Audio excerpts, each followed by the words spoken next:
लैला सैया गिरवा रंग सड़िया, जाए के बाटले हमके देवघर नगरिया।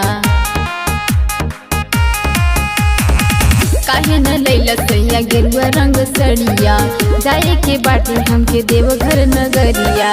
का जाने कैसे हम कांवर सजाई, समझ में आवत नहीं खेरौए बताई, कैसे करी जाना हम का करी। चलो करे जाना हो, चलो चलो करे जाना हो, चलो करे जाना हो, चलो चलो करे जाना।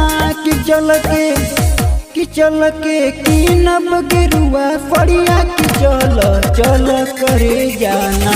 कि चल के कीनब गिरुआ फड़िया, कि चलो चलो करे जाना।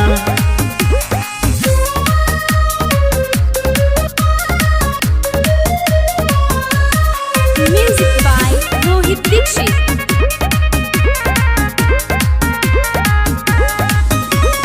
भंगिया धतूर भी न रहेले न भोला, का जाने कैसे मनाई।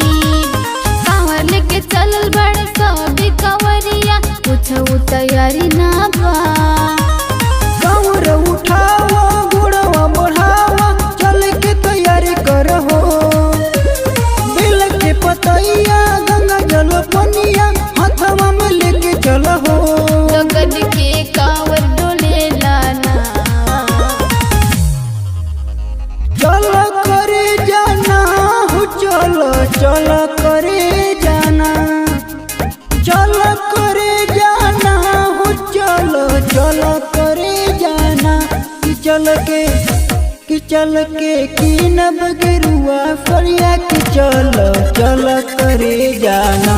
कि चल के कीनब गिरुआ फड़िया, कि चलो चलो करे जाना।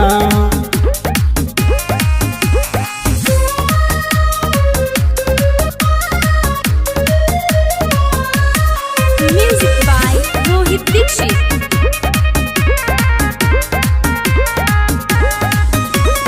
धीमा धीमा बरसेला सावन के बदरिया, हमर कांवर भिजना।